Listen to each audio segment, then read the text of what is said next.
Okay, welcome everybody. This is Chapter 1 in Anatomy and Physiology. We'll be working out of the Stanley Gunstream textbook, and I want to go through our learning outcomes. To begin, we're going to define the terms anatomy and physiology. We're going to talk about the different levels of organization in the human body and list the major organs and functions for each organ system. We're going to use directional terms to describe the location of body parts. We're going to locate the major body regions on a chart or on a model. And we're going to talk about the different planes and sections used to explore the body and look at its parts. We'll also name the two major body cavities, their subdivisions in their membranes, and locate them on a chart or on a model. We'll name the organs located in each cavity. We'll name the abdominal pelvic quadrants and 9 regions and locate them on a chart or model and list the major internal organs found in each. We'll describe metabolism. We'll list the 5 needs essential for human life. We'll define homeostasis and explain its relationship to normal body function and disorder. And we'll describe the general mechanisms of negative and positive feedback. So anatomy at its core is the study of the structure and organization of the body and its parts, i.e., how is the body put together, both internally and externally. When you look at it from the outside, what parts are connected to what? When you open it up, where are the organs located in relationship to what other body structures? You could think of anatomy in a sense as important knowledge if you wanted to be a mechanic of the body. Knowing how the body is put together allows you some insight into its function, which is what the physiology term is here primarily to address. There are different subdivisions of anatomy, gross anatomy versus microanatomy. Gross anatomy would be the anatomy visible with the naked eye without the use of any visual magnification aid. In other words, as we look at the human body as it stands before us, what structures do we see? How are they connected to each other? And what do they look like? Microanatomy is more on the level of what we would call histology. And when we mean histology, we mean the study of tissues. And we can even go further than that, and we can group cytology as a microanatomical pursuit, the study of the cells that make up human tissues. Okay, so we have different levels of anatomy, the anatomy that's visible with the unaided eye and the anatomy that's visible to us when we look through a device such as a microscope. Physiology is the study of the function of the body parts. In other words, the reason that something has a particular location and a particular shape and a series of particular characteristics is because it has a particular task to perform. And that's what we mean when we talk about human physiology. So what you're looking at here is an example of levels of organization that we can break the human body down into from biggest to smallest when we study the function of the organism.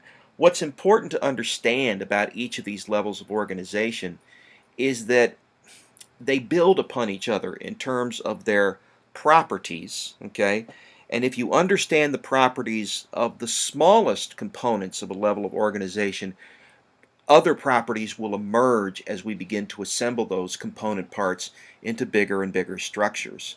So here you're looking at from big to small, okay? I always like to build up from the tiniest components, so we can begin here at the chemical level. We have atoms, which are the smallest unit of matter that still maintains the chemical characteristics, the chemical behaviors of that particular element. We have collections of atoms held together by chemical bonds, which we call molecules, and then we have collections of molecules that are held together by a series of chemical bonds. Most of these are what we call polymers, and they fall under the category of macromolecule, the prefix macro meaning large. Macromolecules can be assembled in an organized fashion to form organelle. Organelle literally means little organ. Organelles are specialized chambers inside the smallest units of living matter, which are the cells, that perform tasks critical to the function of that cell in order that it can continue to operate. The purpose of the organelle is to lay out a physical space inside the living cell where reactions that keep the cell alive can happen efficiently, and so that these reactions do not run at cross purposes to each other, so they don't interfere with each other. In other words, you'll find organelles in the cell that are important areas of assembly of molecules, areas that we'll visit in the cell biology chapter, such as the endoplasmic reticulum, okay, and to some extent the cytoplasm, where large molecules are assembled, versus areas in the cell where molecules are taken apart. Those would be areas such as the lysosomes, okay, and we have to keep those series of chemical reactions separate, or they'll interfere with each other and the cell won't be able to get anything productive done. The smallest unit of living matter is the cell. You can see the cell here, okay. Cells come in a variety of shapes and they perform a variety of different functions. Cells exhibit the characteristics that we associate with life. They're able to reproduce, they're able to metabolize, they're able to respond to external stimuli, they're able to repair, and they're able to grow. So those are all critical functions that we associate with life, and hence the cell is what we think of as the smallest unit of living matter. Now, when cells act as a team to carry out a particular function, we call those tissues. Okay, tissues are groups of cells with similar functions, similar properties that can do something as a group that a single cell can't do on its own. And then when you assemble varieties of different tissues together that have different varying properties, you form what we call the working functioning organ. Okay, so this is an example of an organ. This is the stomach. If we were to look at the stomach and look at its tissues, we would find that it has an epithelial layer that's responsible for protecting the inside stomach contents and producing the gastric secretions. In addition, it also has a smooth muscle layer that's responsible for churning and mixing the food that comes into the stomach and pushing the food out of the stomach. And it's also held together by connective tissue, which acts as the body's glue, so that the organ, while it's performing its function, doesn't fall apart. In addition, there are blood vessels and nerves and lymphatic tissue running throughout the organ. The blood vessels bring nourishment and oxygen to the organ so that it can function. Blood is a type of liquid connective tissue. The lymphatic tissue is the fluid between the cells that has to be cleaned in order for the tissue not to succumb to disease, and that's another type of liquid connective tissue. And then finally, we have just connective tissue proper, which acts as a way to seal different tissue layers to each other. And that's really what we think of when we talk about the glue aspect of connective tissue. And then finally, on the outside of the organ, we have a serosal layer, which is an epithelial tissue that protects the organ but also secretes a lubricating fluid so that when it performs its function, it doesn't abrade and scar itself as it mixes the food that comes into it from the esophagus. Otherwise, it would scar and inflame and would eventually become diseased, be compromised in its ability to work. And then when we take a variety of organs and connect them to each other to perform a particular overall task for the body, we have an organ system. Okay, and here is an example. This is the digestive system. The digestive system is made up of the oral cavity where the food goes in, the tongue, the teeth, the salivary glands, the lips, the cheeks, all that are designed to mechanically process and lubricate the food and begin the process of chemical and physical breakdown of the food, with the object eventually getting the nutrition out of the food and putting it into the bloodstream. And then we also have the stomach, okay, and the esophagus. which are the next stops along the way. The food goes from the oral cavity to the pharynx, which you think of as your throat, into the esophagus. And the esophagus is a tube that guides the food down into the stomach, which secretes a variety of gastric juices designed to chemically break down the food that we eat while mixing it so that it becomes now a liquid that we call chyme. And then the next part of the digestive system is the small intestine. The small intestine is in close association with this organ, the liver, and this organ, the gallbladder, and the pancreas, which sits right about here. Sorry, right about here. And they produce secretions that help to chemically break down the food that comes in from the stomach, to continue that process of chemical breakdown, and also in the case of bile, to emulsify the fat content in our diet. And then after we move through the small intestine, what we accomplish is that we take the nutritive component of the food and we put it into the bloodstream to be distributed first to the liver and then from the liver throughout the entire body. And then once we've extracted the nutrition from our food, we enter the large intestine. Waste products go here, and the large intestine's job is to adjust the water content of the fecal material and push that fecal material along the portions of the colon, which are the ascending, the transverse, the descending, and sigmoid colon, out the rectum and the anus, and that completes the entire trip. And again, purpose of the digestive system is to steal energy from the food that we eat, put that energy into small molecules that enter the bloodstream, and then the bloodstream acts as a distribution center to allow those molecules to get to the cells that need it in order to produce energy for life. Okay? And then when you take all the organ systems and put them together, we have the organism. And so here we have the whole shooting match. This is the human being, okay, made up of a variety of organ systems, all of which are designed to perpetuate life. Okay, so this is just a breakdown here of the different levels of organization. You can see here the chemical level, which is the simplest level, atoms being the smallest units of matter. Okay, they can be assembled into molecules, which can be assembled into macromolecules, which can be used to assemble organelles. Collections of organelles come together to form the smallest unit of living matter, which is the cell, the basic structural and functional unit of the body. And then at the tissue level, we have groups of cells that have similar characteristics, performing something that a single cell would be unable to do in the context of the human body. And there are many different types of cells, as we're going to find out. Examples of different types of cells include muscle cells, nerve cells, connective tissue cells, bone cells, all of which have a collection of characteristics suited to their particular function. Okay, so now we revisit our same diagram.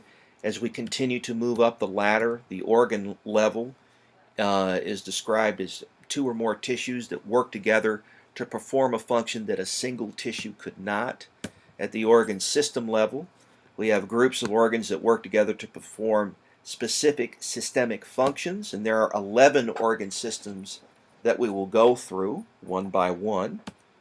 And we'll begin with the organ system that you see when you look at the human body for the first time in its unclothed state, the integumentary system, which is made up of your skin, your hair, your nails, and their associated glands, the sebaceous glands and the sudiferous glands producing sweat, the sebaceous glands producing oil, and other associated structures such as hair follicles and nails, all of which are important for protection, for thermal regulation.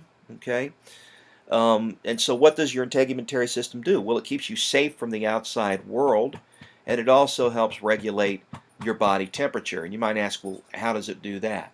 Well, because epithelial tissue, which we'll find out when we look under a microscope for the first time, or look at a microscope slide of epithelial tissue for the first time, because it's so tightly packed, there's very little space between the cells for substances to get into the body without passing through this protective layer. And so the epithelial system's job, one of its major jobs, is to lock out stuff in the environment that would be otherwise harmful. You know, for instance, that you do not live in a clean and sterile world. You're surrounded all the time by microorganisms, many of which cause disease, and we term those pathogens. And so what the epithelial tissue allows us to do, which is a component of the integumentary system, is to lock out those pathogens so they don't get access to the deeper tissues of the body, such as the bloodstream, the musculature, the nervous tissue, the deep connective tissue, and so on. If we didn't have our protective outer coating, our integument, we would succumb to massive infection. And in point of fact, individuals that have suffered trauma to the integumentary system actually have a difficult time dealing with infection because they don't have this protective barrier. How about thermoregulation? Well, think about on a hot day what color your skin turns, right? It turns red, and the reason it does that is because blood comes to the surface. We call this peripheral vasodilation. Bringing blood to the surface allows the blood to cool more easily, and this cooling blood in turn will cool the body, and this in turn will bring our body temperature back down to a normal limit. It's very important, as we're going to find out in a bit, that the body keep a tight lid on a lot of specific measurable characteristics, things like body temperature, body fluid content, electrolyte content, body fuel content, and so on, are all tightly regulated so that they don't get too out of kilter. Their values don't get too high or too low. If they do, what happens in that deviation is first we experience disease, which is a state of imbalance in the body, and then if we get too far out of balance, we're going to experience death. Okay. On a cold day, think about how your skin regulates your body temperature. The hair on your skin stands straight up in an attempt to try and keep a layer of dead air between the surface of the skin and the outside world. And as a result, you hold more of your body temperature in. In addition to that, the subcutaneous fat helps to hold our body temperature so that we don't lose too much as radiant heat. An insulating layer, if you will. Also, on a cold day, you notice that your skin turns white, and in extreme circumstances might even turn blue. This is an attempt by your body to keep your internal organs functioning while sacrificing perhaps the temperature of the integument in order to maintain survival. Okay, so this is how the skin regulates your body temperature. We also, I neglected to point out the fact that also on a hot day, you sweat, right? You've noticed that when the temperature goes up, sweat pools on your skin. As the sweat dries, the skin cools. As the skin cools, the blood cools. And as the blood cools, the body cools. Okay, so again, another example of how the skin is able to thermoregulate. Okay, if we got too hot or we got too cold, we would die. Okay, and the reasons for that have mostly to do with the molecules that allow chemical reactions to occur in the body. We call those molecules enzymes, and they're made of protein.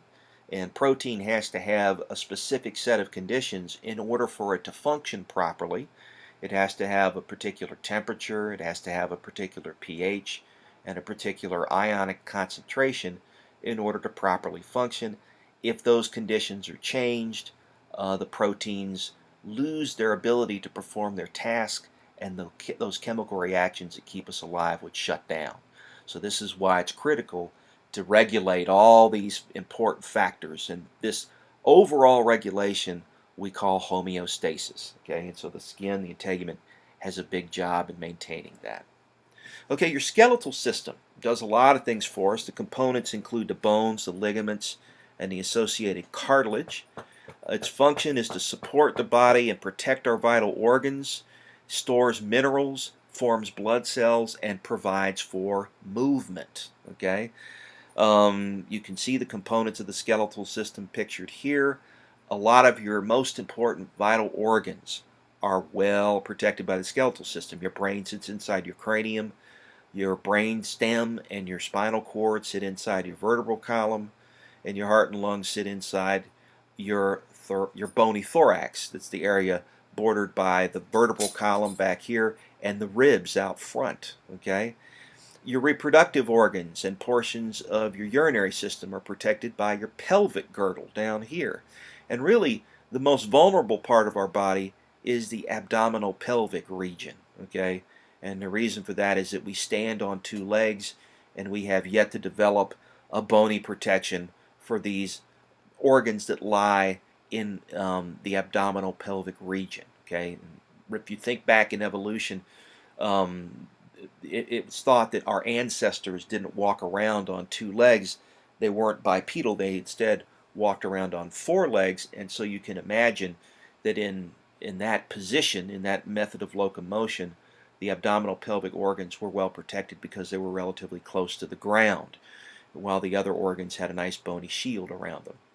So maybe in a few million years we'll form some kind of protection in this region, but for now evolution is trying hard to catch up with us. Um, it forms blood cells in the flat bones of the skeleton, such as the bones of the skull, the scapula, the ribs, and the hips, and the vertebrae are red marrow. Red marrow are the stem cells that form the components of blood, which is critical in carrying nutrition and oxygen around the body to keep us alive. It's a mineral storehouse. It's made up of large amounts of calcium, phosphate, carbonate, and also other minerals that are critical to proper homeostasis. So you could think of it really as a chemical storehouse for the body. And then it provides support. Obviously, the soft tissues are on the outside of the body, while the hard tissues of the skeleton are on the inside. So it's said that we have what we call an endoskeleton. So as our endoskeleton grows, the soft parts stretch and grow to accommodate, okay, as we go from small to large throughout our life. And it also provides for movement at special structures known as joints, okay? The knee joint, the hip joint, the elbow joint, the wrist joint allow us locomotion and the ability to manipulate our environment and make adjustments that enhance our survival. Okay, so skeletal system. We should point out that most of the components of the skeletal system are connective tissue. Okay, so keep that in mind when we get to the chapter on tissues.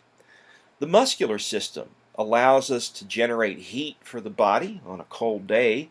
Another thing that happens that we neglected to point out in our discussion of the integumentary system is that we shiver, okay, and that helps to turn chemical energy into heat energy and to warm our body back up. In addition, the muscular system also provides for internal and external movement. Okay, the external movement is provided by skeletal muscle, which is most of what you see here in this diagram. It's under conscious control. We tell it what to do. And then a lot of the internal movement is provided by smooth and cardiac muscle. The smooth muscle allows internal organs to perform their functions, such as propelling components through the digestive system, and cardiac muscle, which is found in the heart, which is our blood pump, which moves the blood throughout the body.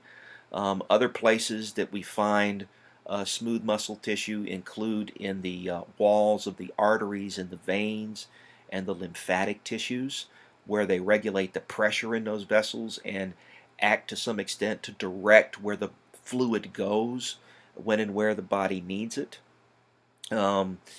So important, right, that we have muscular tissue to provide for this internal and external movement. It's capable of taking chemical potential energy and turning that into kinetic energy, the energy of movement. And we'll talk about that process when we get to the chapter on skeletal, smooth, and cardiac muscle. Okay, so the muscular system. By the way, it works in concert with the skeletal system, and so we call those two systems together the musculoskeletal system. Okay, the respiratory system, made up of the nasal cavity, the pharynx, the larynx, the trachea, the bronchi, and the lungs. Its function is what? Gas exchange. The atmosphere that we live in is made up mostly of nitrogen, but also the life-giving gas, oxygen, and the waste gas, carbon dioxide, and then trace amounts of other rare gases. But it's the oxygen that's critical for life, because without oxygen, we're not capable of performing the chemical reactions that keep the body alive and functioning as long as we would normally expect. As an example, Without oxygen around, we only get about 1/20th the amount of energy that we do when we take in oxygen. This is why breathing is critical to our survival. The oxygen is used by the cells in our body to generate readily available energy in the form of a molecule called ATP that supports life function. If we didn't breathe, we wouldn't be able to make nearly as much ATP in order for the body to continue to operate. At the same time, the respiratory system is also responsible for getting rid of the waste gas carbon dioxide. Carbon dioxide, if it were allowed to build up in the tissue fluids, such as the blood and the lymph and the interstitial fluid, would cause the body's pH to shift in such a way that it would drop to the point where chemical reactions might stop, where electrical activity in the body that's critical for the function of the musculoskeletal system and the nervous system would be affected severely, and we would eventually shut down. Okay, so important that we use the respiratory system to get rid of this waste gas so that we don't create a chemical situation in the body that would cause us to die. All right, so the respiratory system, right? It works along with the circulatory system to deliver oxygen and remove carbon dioxide from all the tissues of the body. We call those two systems together the cardiopulmonary system. Here is the cardiovascular system, which works in close concert with the respiratory system in order to distribute nutrients and oxygen to all the body tissues when and where we need it. It's made up of the heart, the blood vessels, and of course the blood that courses through them. The heart is the blood pump. The vessels are the arteries and the veins and the arterioles, the venules, and the capillaries. Arteries carry blood away from the heart and throughout the body, and veins carry blood back to the heart. Okay, so they're named for their direction. The capillaries are the most delicate blood vessels, and this is where gas exchange between the tissue fluids and the blood takes place. This is where we drop oxygen off to tissues that need it to survive, while at the same time removing carbon dioxide, the waste gas that's produced as a result of the chemical reactions that allow us to survive. Okay, so the cardiopulmonary system, the cardiovascular system, and the pulmonary system together are important in regulating this. The other important components, the cardiovascular system, regulate our body temperature, as we saw in concert with the integumentary system, and also help to regulate our body's pH, okay, by working in combination with the respiratory system and the urinary system. Okay, very important that we understand that all these systems, as we go through them, don't work in a vacuum. They depend on each other in order for proper function, and if one system breaks down, the others will all suffer. Okay, so the cardiovascular system, critical for delivering nutrients and oxygen that keep the cells alive. Okay, the lymphatic system is a series of vessels and organs scattered throughout the body that are responsible for filtering and monitoring our body fluids for the presence of pathogens or cancer cells. It's made up of the lymphatic capillaries, lymphatic ducts, the lymph nodes, the spleen, the thymus, okay, and also the cells of the lymphatic system, which are providing our immunity, the macrophages, the lymphocytes, and the granulocytes that patrol the tissues throughout the body looking for pathogens on a day-to-day basis. Okay, so very important that we have this system operating, because our integumentary system, while good, and the secretions produced by the integumentary system that defend against disease, while effective at cutting down on the amount of pathogens that get inside the body, they're not perfect. And so in any area of the body that we could think of as a port of entry, there's the potential for a pathogen to go from the outside world inside the body, and the result would be massive infection if we didn't have a backup system in place in order to pick these pathogens off as they invaded as they got through our first line of defense. And so that's what the lymphatic system does for us. Okay? It also regulates our fluid balance by returning filtered fluid back to the bloodstream, as well as keeping us, of course, pathogen free. The urinary system's job is to regulate our blood volume and blood pressure and regulate our fluid balance, and also to promote the formation of the formed elements of blood, the red blood cells, as well as eliminate nitrogenous waste that builds up in the tissues as a result of the chemical process of metabolism. Okay, um, very important that this go on. Again, as the body builds things up, it also tears things down. Generally, when the body tears chemical components down, we call those groups of reactions catabolic reactions, and there are byproducts that are produced that are toxic to the body, many of which contain nitrogen. And if these were allowed to accumulate inside the body fluids, the pH would rise to an intolerable level. Um, Enzymes and proteins would lose their ability to function properly, and we would die in very short order. Okay, so very important that the urinary system constantly operate. You can get by uh, without one functioning kidney, but if both your kidneys go down, we have to clean your blood just about every other day in a process called dialysis, which is a way of routing your contaminated blood through a device that contains a special type of substance called a membrane that has the ability to let waste products out of the blood while allowing good components in the outside fluid that the membrane runs through to flow into the blood. So we basically clean the blood by diluting out the waste products, and then we return that clean blood back to the body, and you're able to survive for another couple of days. We'll talk more about that when we get to the chapter on the urinary system.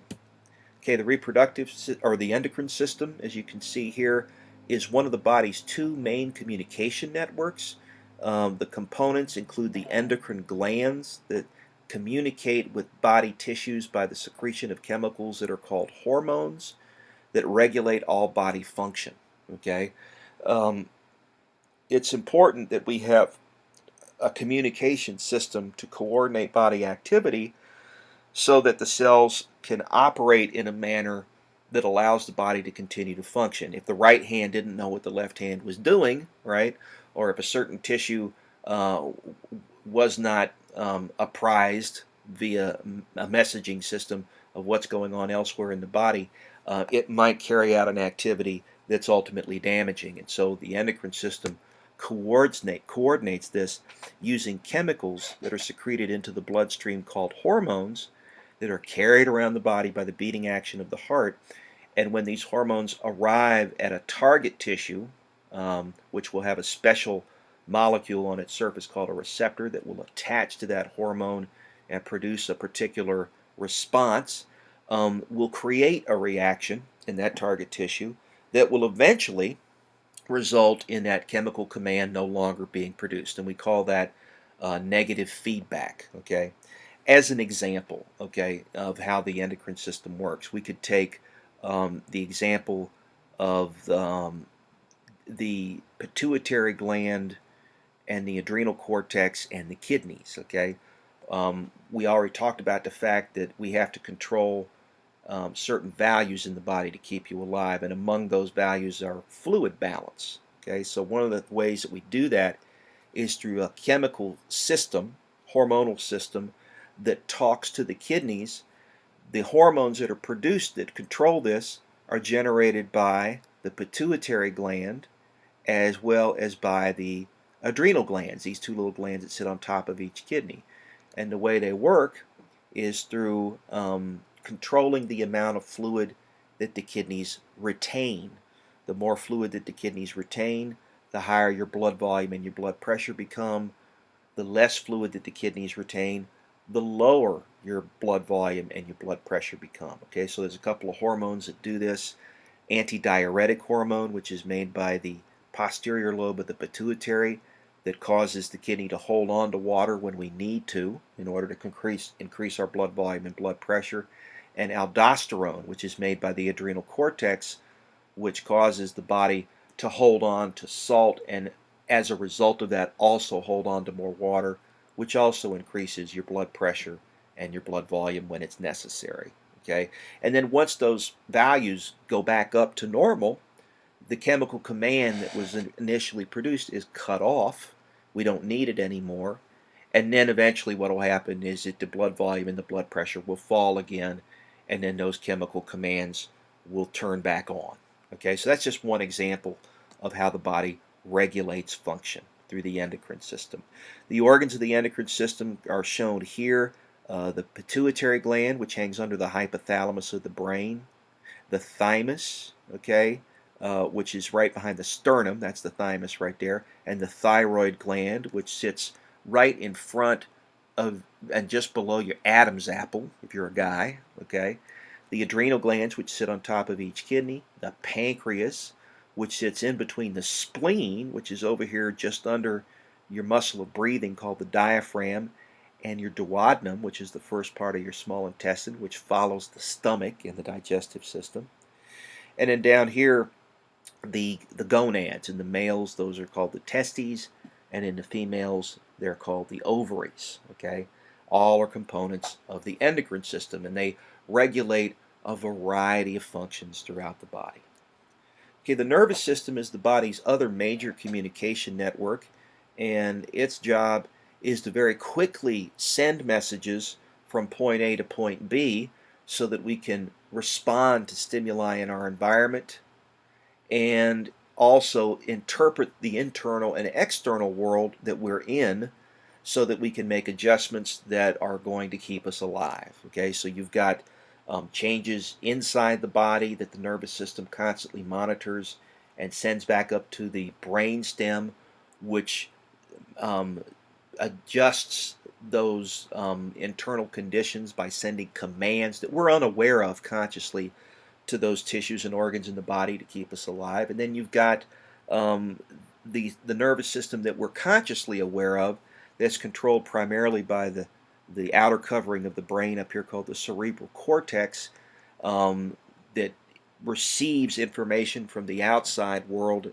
and occasionally the inside world, sends those sensations up to the brain.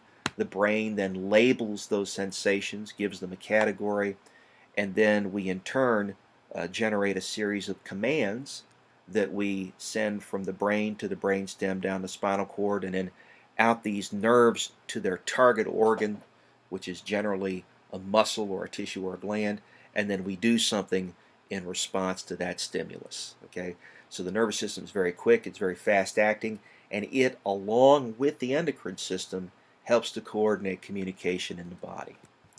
Okay, the digestive system, as we talked about a little bit earlier, is responsible for mechanically breaking and chemically breaking down the food that we eat in order to provide nutrition for the body in the form of chemical energy, which is carried by the bloodstream to every cell in the body. The components include the oral cavity, the pharynx, the esophagus, the stomach, the small and large intestine, the liver, the gallbladder, and the pancreas, the teeth, the tongue, the salivary glands, the cheeks, and the lips. Okay, very basic setup.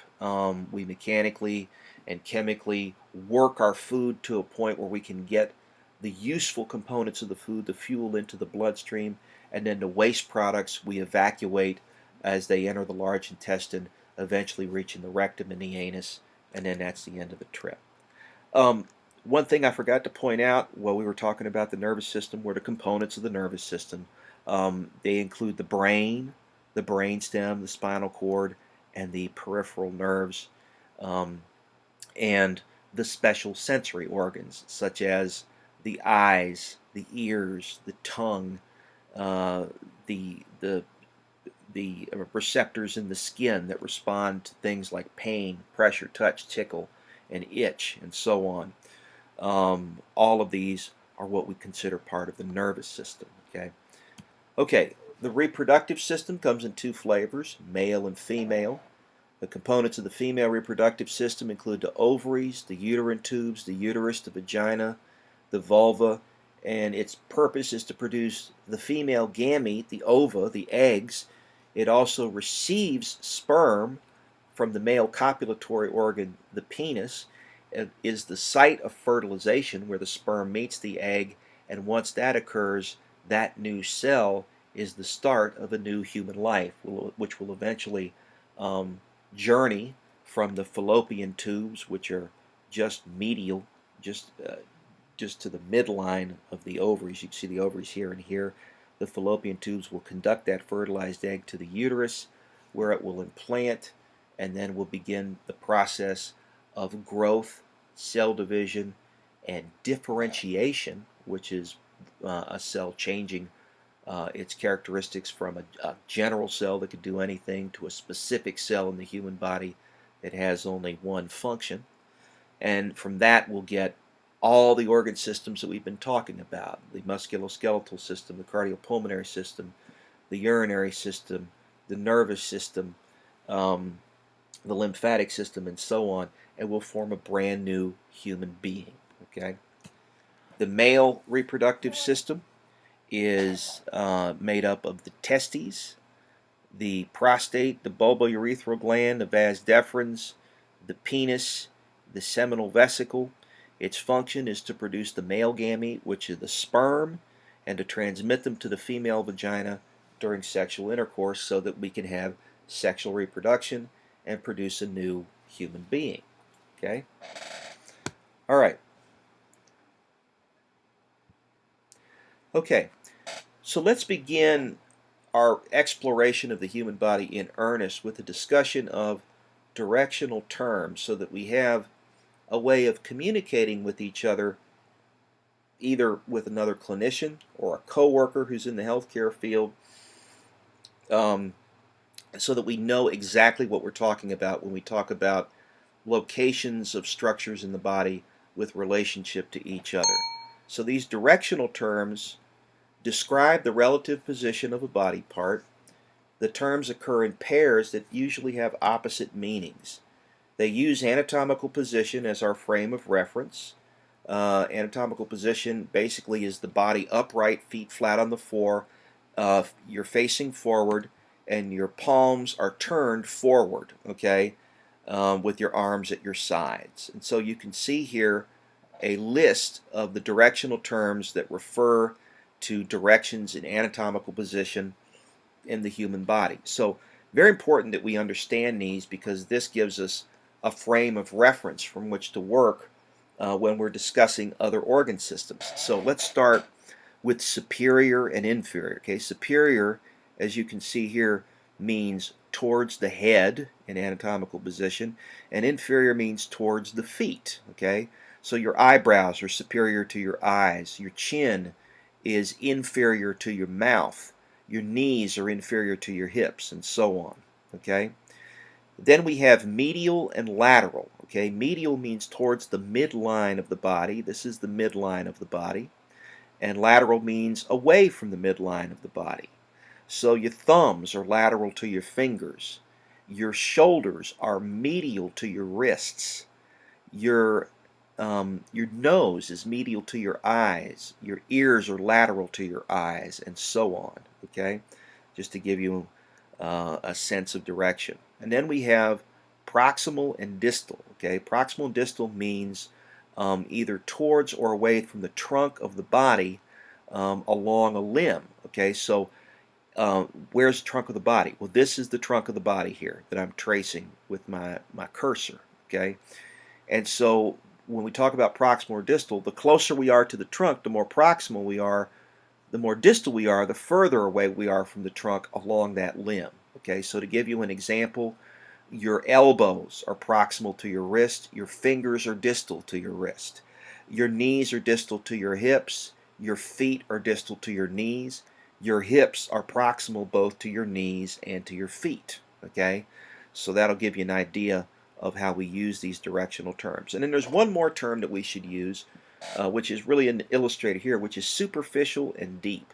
Superficial means closer to the surface of the body, closer to the surface of the skin, and deep means more towards the core of the body. Okay, so your skin is superficial to your skeletal muscles. Okay, and your heart is deep to your skin and to your sternum, and your sternum is superficial to your heart, and the skin over your sternum is superficial to the sternum and to the heart. Okay, so to give you an idea of how those terms are used as well.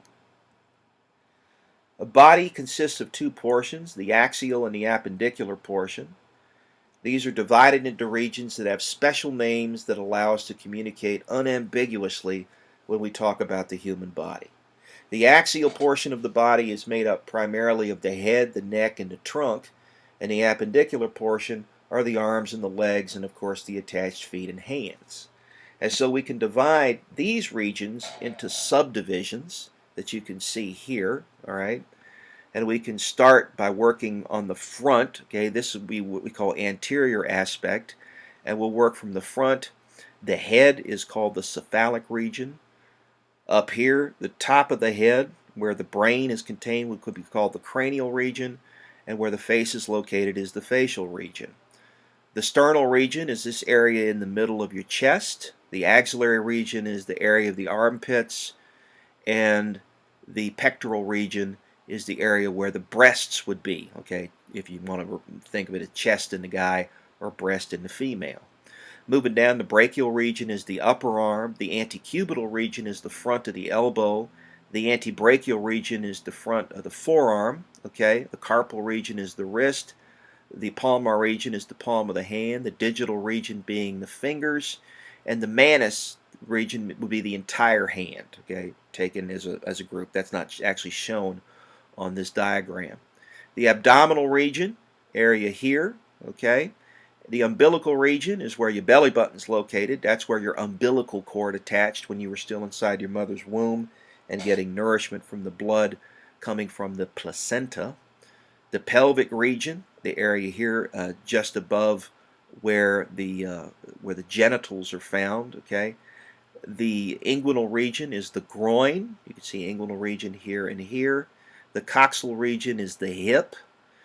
Down here, moving towards the lower limbs, the patellar region is the kneecap. The femoral region is the thigh. And the crural region is the lower leg. The tarsal region would be the ankles. The digital region being the toes. In addition, the pedal region is the entire foot. The dorsum is the top of the foot, and the plantar region is the bottom of the foot. Okay. Moving around, looking at the back, okay, we have the vertebral region, which is where the vertebral column occurs. Again, the brachial region, the arm. The dorsum is the entire back, okay, and the lumbar region is the lower back here. You can see this area here, the dorsum, or the lumbar region. Below that is the sacral region, and then you got the gluteal region, which is the portion that you sit on when you are seated. Okay, the perineal region is the region between the glutes. Okay, the femoral region, again, the thigh. The popliteal region is the back of the knee, and the sural region is the back of the lower leg. And down here, of course, you can see the plantar region, the sole of the foot. Now, it's very important that you make this part of your normal use in terms of language describing the body, because we're going to use these terms throughout the course. In addition, as we move through the different body regions, you're going to find out that these names are going to be used over and over again to refer to internal structures. As an example, okay, if we take the upper leg, the femoral region, okay, there's a artery that runs through there called the femoral artery. There's a nerve that runs through there called the femoral nerve, a vein called the femoral vein, and then there's a group of muscles that run across the front of the thigh that are responsible for your ability to kick, okay? And the middle muscle that allows this to happen is called the rectus femoris, okay? So based on that name, you can determine the location of the muscle. So you can see how knowing these names will give you a big clue as to where these structures are located in the body. Okay, so if you know this map, you're going to be well equipped to know where things are located. And we'll get more into that as we study some of the other body organ systems. Okay, body planes are imaginary flat surfaces that pass through the body at right angles to each other. They're important to understand the three-dimensional structure of an observed object. So what are these planes? They're the transverse plane that divides the body into superior and inferior portions, the sagittal plane that divides the body into right and left portions. A mid-sagittal plane is one that divides the body into equal right and left portions, while a parasagittal plane would be any plane that divides the body into a right and a left half. The coronal plane divides the body into an anterior and a posterior portion, which you would probably think of as a front and a back. Okay, and the reason that these body planes are important is because we use them to image internal structures. And so in the old days, what we used to have to do to figure out if you were sick, if we thought there was something wrong inside you, we used to have to open you up and look around in order to try and find a problem. But today what we can do with the advent of X-ray and MRI and CT scan is that we can visualize internal structures using different planes that we take through the body to examine a variety of organs and determine whether or not they appear to be in a normal or a diseased state. And so we don't have to do what we call exploratory surgery much anymore as a result of the advent of this new technology. So if we understand what plane of the body we're looking at, then it's easy for us to understand what organs we're observing and whether or not we think that these organs are affected by a disease process. Okay, so all these different planes, very important to understand them. A body cavity is simply a space within the body that contains internal organs, and there are two major body cavities, the dorsal and the ventral cavity. The dorsal cavity consists of the cranial cavity and the vertebral canal, while the ventral cavity consists of the thoracic cavity and the abdominal pelvic cavity, which can be divided into the abdominal and the pelvic cavity. Okay. Why are these cavities important? Well, because they contain certain vital organs. Okay, you can see here the dorsal cavity, the cranial and the vertebral canal. Again, remember the dorsal region is the back. Okay, the ventral region is the front. So you can see how your brain fits inside the cranial cavity. Your spinal cord sits inside the vertebral cavity. On the ventral cavity, okay, you've got a series of cavities. You've got the thoracic cavity in the front and the abdominal pelvic cavity below it. And the thoracic cavity can be divided into the two pleural cavities that contain the lungs and the primary bronchi, as well as their branches, and the pericardial cavity, which contains the heart. And then the mediastinum, which contains the great vessels that attach to the base of the heart, as well as portions of the trachea and the esophagus and portions also of the aorta and the vertebral column. Okay, so each of these membranes, as you're going to find out in just a minute, is surrounded by a membrane. A membrane is a tissue that supports and protects the internal organs and cavities. The dorsal cavity membranes include the meninges, and the ventral cavity membranes include the serous membranes that line the cavity and the organ surfaces and secrete a lubricating fluid.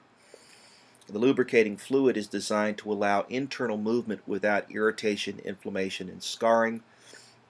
And the meninges are a protective membrane that locks out pathogens and also is responsible for protecting the brain, the spinal cord, and the brainstem by providing part of what we think of as a blood-brain barrier. Okay, it's an unusual situation with the nervous system, the central nervous system specifically, that the formed elements of blood, the red blood cells and the white blood cells, never actually come into physical contact with the tissues of the brainstem, the brain, and the spinal cord. And the reason for this is because of, in part, the presence of these meningeal layers that lock out those components of the bloodstream. And so the way that the brain gets the oxygen and the nutrients that it needs is through the action of specialized cells that are called glial cells that can operate by transporting components that keep the nerve cells alive directly through from the bloodstream right to the nerve cells without um, the blood, the formed elements of blood, the red and the white blood cells ever actually coming into contact. Okay, and so um, the meninges provide some of this protection, and they also lock in to place around the brain, the brainstem, and the spinal cord a special fluid that's produced by filtering the blood, which is called the cerebrospinal fluid, that helps to cushion and protect the brain, the brainstem, and the spinal cord as well. Okay, so the meninges are what you think of as a more internal membrane, as they're contained entirely inside the cranium and inside the vertebral column. Okay. Okay, the pleural membranes in the thoracic cavity help to lubricate and protect the organs that they surround. The parietal pleura surrounds the cavity inside which the organ sits, while the visceral pleura actually surrounds the organ itself. Serous fluid is located between the two pleura in the pleural cavity, and this allows for organ movement without irritation, inflammation, and scarring. Okay, so it's very important when you think about the internal organs that they're not static, right? They're always constantly moving, and if they didn't have a lube job, they would very quickly irritate and inflame not only themselves but the tissues around them. In addition to that, these pleural membranes provide a seal against infection. Okay, so they protect surrounding tissues in the event that we do have a traumatic event that introduces a pathogen. We kind of lock it into a room as a result of having these membranes surrounding and protecting these cavities. But most important, again, is the lubrication that they provide the internal organs so they can operate without much trouble. Here you're looking at a transverse section through the mid-thoracic region, and what you're seeing here is an example of the pleural and pericardial membranes. You can see this is the spinal cord right here. Okay, this is the vertebral column. This would be your back. This would be your front. Your sternum would be here. This is your heart. Okay, this is your left lung and right lung, and you can see that there's a double-layered membrane that surrounds each organ, and within these two layers, between these two layers, is the lubricating fluid, the pleural fluid, which surrounds the layers between the parietal and visceral pleura of the lungs, and the pericardial fluid that's between the parietal and visceral pericardial membrane. And so this allows the lungs to move very easily without irritating and inflaming as you breathe, and it allows the heart to beat without causing damage to the tissues of the heart. Okay, the muscle that pumps the blood causes the heart to move, and if the heart didn't have this extra lubrication, as it beats, it makes sort of a ringing motion, sort of a kind of like a twisting motion as it pumps, and it would rub against those surrounding tissues, and very quickly you would scar the pericardium, and you would eventually impinge on the function of the organ. Okay, so there you can see again why the membranes are so important. Okay, for these organs that do a lot of movement. Okay, so the visceral pericardium is actually the layer of membrane that clings to the heart, while the parietal pericardium clings to the cavity inside which the heart sits. The serous fluid between the membranes fills the pericardial cavity and allows it easy movement without irritation, inflammation, and scarring. The peritoneum lines the abdominal cavity and the surfaces of the organs in that cavity. There's both a parietal and a visceral peritoneum. The visceral peritoneum surrounds the organs themselves, and the parietal peritoneum surrounds the cavity inside which those organs sit. It forms a supportive mesentery that also helps hold the organ in place so that it doesn't twist or buckle, okay, which would impinge its function. And the space between the membranes is called the peritoneal cavity. Now, if we look inside the body for a minute, we can see that the abdomen contains a variety of vital organs, and we can divide the abdomen into a series of quadrants in order to orient us with regard to where these organs might be. So one way to do it is like a four-square grid, where you've got the right upper quadrant, the left upper quadrant, the right lower, and the left lower quadrant, and you can see which organs lie in each quadrant. You can see here in the right upper, you can see some gallbladder, a little bit of liver here, and you can see portions of the ascending and transverse colon, and a little bit of the small intestine. In the right lower quadrant, you can see the appendix, the cecum, portions of the ascending colon, portions of the small intestine, portions of the bladder. Okay. In the left lower quadrant, you can see some bladder, some small intestine, some descending and sigmoid colon. And then in the left upper quadrant, you can see some stomach, some spleen, some transverse colon, some descending colon, and some small intestine as well. We can also divide the body into a tic-tac-toe grid. Okay, so there's 9 regions shown here, and you can see the different areas as indicated by the figure. The right hypochondriac region gets its name from the fact that it lies under the chondral cartilages of the ribs. The epigastric region gets its name from the fact that it lies on top of the stomach, epi meaning on top of, gastric meaning the stomach. Okay. The left hypochondriac region gets its name from the fact that it lies under the chondral cartilages of the ribs on this side. Again, the prefix hypo meaning beneath and chondriac meaning the chondral cartilages. The umbilical region area here is where the umbilical cord attached while you're still inside your mother's womb. The right and the left lumbar regions are the areas in the lateral side of the lower back. A lot of people oftentimes have problems, for instance, in their lumbar spine when they have trouble controlling their body weight. Okay, the hypogastric region gets its name from the fact that it lies under the stomach, hypo meaning under and gastric meaning the stomach. So the stomach's way up here, and the hypogastric region's way down here. And then the right and the left iliac region get their name from the fact that they lie close to a structure known in the hip bone as the ilium, which is this big sort of fan-shaped area here that radiates laterally and superiorly from this area right here, which is called the pubis, okay, which is where the two hip bones come together in the front. So you can see here the right and the left iliac regions. Incidentally, while we're on the topic, all right, and understanding our body map, we should point out the fact that there is a major artery that runs through there called the common iliac artery, a major vein called the common iliac vein. The crest of the hip bone in that region is called the ilium, okay? So you can see how, again, understanding these names will help you to name these structures, or if you know the name of the structure, you can make a pretty good guess as to its location.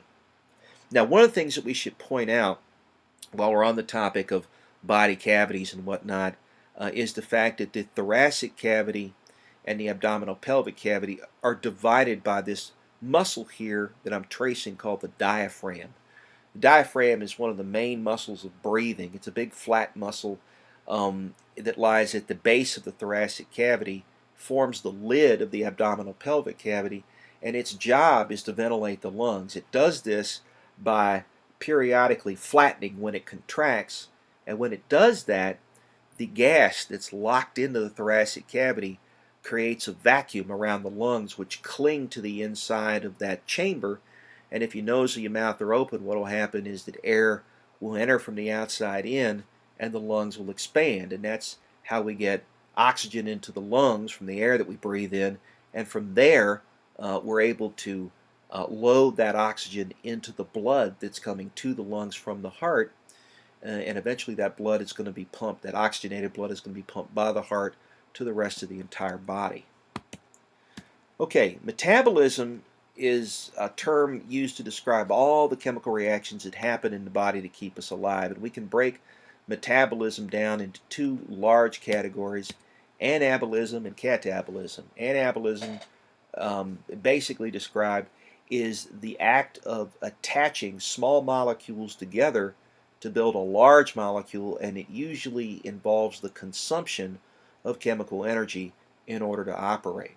While catabolism is the disassembly of large molecules, often with the release of energy, in order to transfer that energy into a form that the cells and the tissues can use immediately to do work. Okay, so anabolic reactions rely on catabolic reactions in order to function. You can't have one without the other.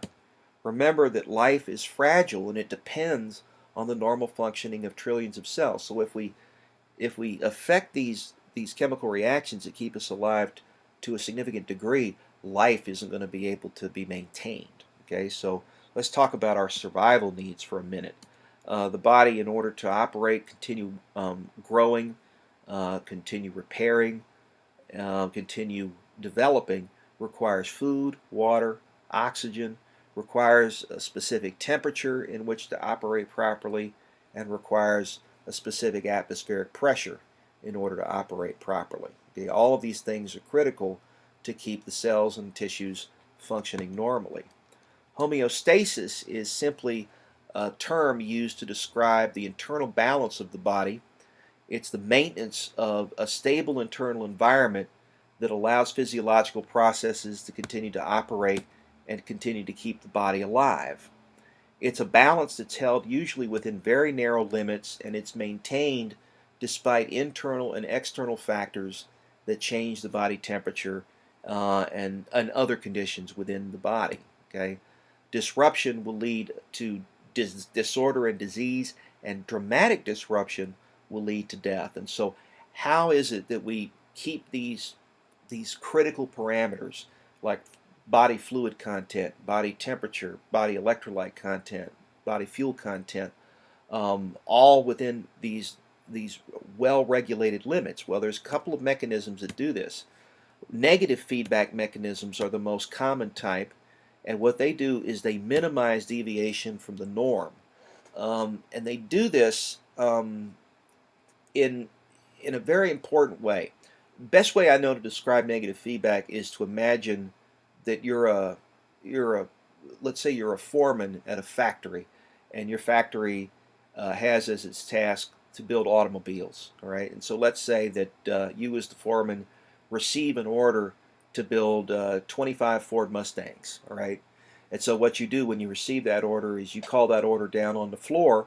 You tell your crew, we need to build these Ford Mustangs, and we tell them the number we need, and then they begin the process of putting the car together. Right? They'll build the frame, they'll put in the axles, they'll put the wheels on the axles, they'll drop the engine block under the hood, they'll put on the quarter panels, they'll put the hood and trunk in place, they'll hang the doors, they'll put the hardtop on, they'll put in the windshield, they'll put in the internal upholstery, they'll put in the steering wheel, the gas pedal, the brake pedal, all that stuff, and then the first car will roll off the assembly line. Okay, and so the process will continue. The second car will roll off the assembly line, then the third, then the fourth, then the fifth, and then pretty soon what will happen is it will get to that critical number. We'll get close to filling our order. So let's say the 25th car rolls off the assembly line, and I, as the foreman, am not paying attention to what's going on the floor. Well, what's going to happen is that my crew may continue building automobiles. So you might end up with 30, 35, 40, 50 automobiles built that were never ordered in the first place. And what would happen as a result is that we would waste time and energy and resources doing something that was unnecessary. It would probably result in me getting fired and my crew getting laid off. Well, the body works in a very similar way. In order to maintain these critical parameters and keep the body humming the way that we like, we have to use negative feedback. As an example, okay, let's take the example of body temperature. Okay, let's say you walk out on a hot day. On a hot day, what happens? Well, the sun beats down on your skin, and your skin warms up, and that causes the internal structures in the body to warm up. The blood, the interstitial fluid, begin to increase in temperature. If this is allowed to continue, if you're allowed to keep having your body temperature go up and up and up, what will eventually happen? Well, eventually you'll cook yourself, right? You can only stand a certain amount of heat on the body. And what will eventually happen if the body temperature rises too high is the molecules that regulate chemical reactions will denature. They'll unravel. The proteins that make this happen will unravel, and those chemical reactions will stop. And when those chemical reactions stop, we can't make any energy for the body anymore, and the body will die. Okay. Same thing is true if the body temperature were to get too low. Okay, chemical reactions require movement of molecules, movement of atoms in order to happen. Atoms and molecules need to bump into each other.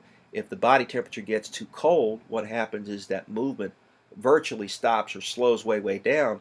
And the slower those chemical reactions are, the less energy we can make. The less energy we can make, the less likely we are to keep the body alive. And so we have to work to keep the body temperature within a nice tight limit. So let's go back to our hot day. You're out there on that hot day. Let's say you're working in the sun. And what happens? Well, in order to keep your body temperature down, what's going to happen? Well, your skin's going to turn red and you're going to begin to sweat. Okay? And what will happen is the sweat pools on the skin, is that the sweat, which is a liquid, will go from a liquid to a gas. And when it does that, it steals energy from the surface of the skin, steals heat energy. That cools the skin off. As the skin cools off, the blood cools off. And as the blood cools off, that cools the entire body. And that brings the body temperature back down. Now what happens once you sweat and cool the body down, all right, is that you eventually stop sweating, okay, because the body temperature has cooled to the point where you're happy, hearty, and healthy again. Then what happens? If you're still out there in the sun and still working hard, you're eventually going to have body temperature go back up. As the body temperature goes back up, what's going to happen eventually is that you're going to cause the body to give those nerve signals from the brain that will result in increased sweating, increased perfusion of the skin. We call that vasodilation. The skin will turn red. You'll sweat again. The sweat will dry. The skin will cool. The blood will cool, and the body will cool back down. And the process will cycle over and over and over again in order to keep your body temperature within a nice tight limit. And so this is how most of these homeostatic mechanisms work. They work by having conditions initiate a response that results in changing the body conditions back away from the initial condition. All right. So in our example of body temperature, as the body temperature went up, the negative feedback resulted in the body temperature eventually coming back down. Okay. But eventually what's going to happen is the body will warm back up again, and the whole cycle will repeat. In a positive feedback scenario, which is relatively rare in normal operation, the human condition, human body, we stimulate and promote a change in the body condition that causes a deviation further away from the norm. Okay, and so usually what happens is this results in a crescendo event, some sort of response that results in the whole cycle shutting off. Okay, an example of this would be childbirth. Okay, when the child is getting ready to come out of the uterus through the birth canal into the world, what happens is that it stretches the musculature of the uterus. When you stretch the musculature of the uterus, you send nerve signals back to the brain. That causes the hypothalamus in the brain to signal an organ called the posterior pituitary to pump a hormone called oxytocin into the bloodstream. As the oxytocin in the blood begins to build, the uterine contractions become more frequent and more powerful, and you push the baby out even more. As you push the baby out more, you stretch the uterus even more. The result is that nerve signals feed back to the brain, more oxytocin is produced, more muscle contraction happens until what? Until the baby's out. Okay? And once the baby's out, that's it for the condition that causes the production of the oxytocin, and then the whole cycle cuts off. Okay? Other examples include things like blood clotting, which work on a positive feedback mechanism.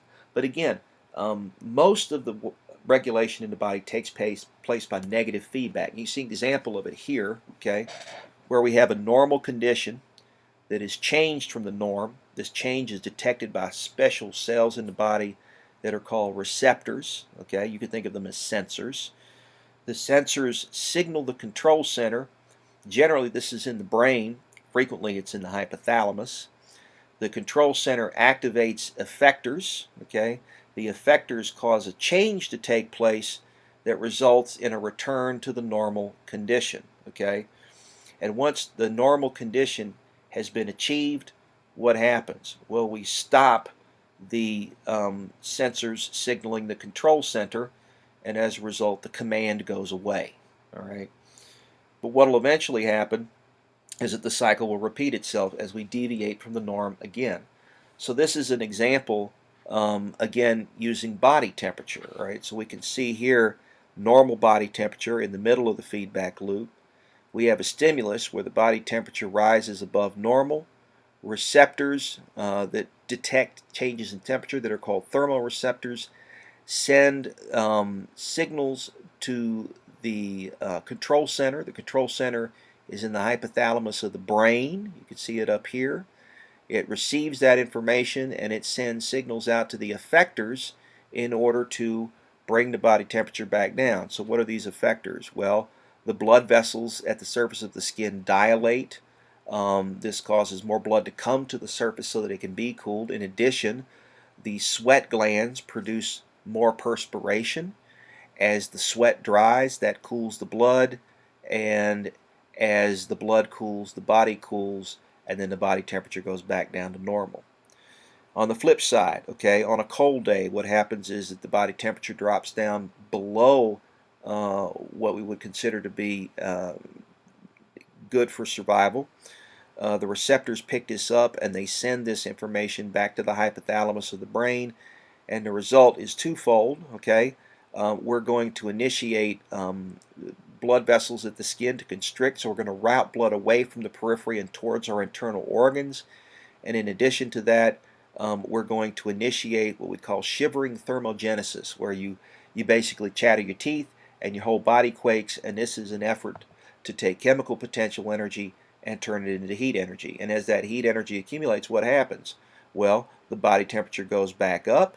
As the body temperature goes back up, we reach again normal body temperature, and we're happy and healthy for a time until what? Until the body temperature cools back down again, and we have to repeat the entire process.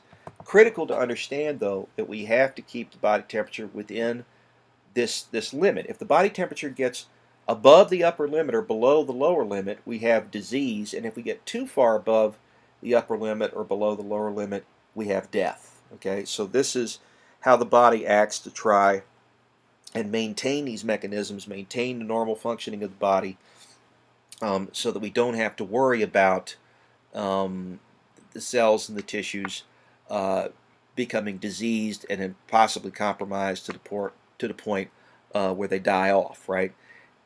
It's like a domino effect, right? As the cells die, the tissues die. As the tissues die, the organs die. As the organs die, the organ system shut down. And as the organ system shut down, you die. Okay? And so if there's anything I want us to be able to take home in this course, is how not to die. Okay? And that's one of the things that we're going to talk about as we talk about the normal functioning of the human body. Okay, that brings us to the close of our first lecture on Chapter 1. Again, review this material as you work through the online activities. Please let me know if you have any questions, and I'll see everybody in the next lecture.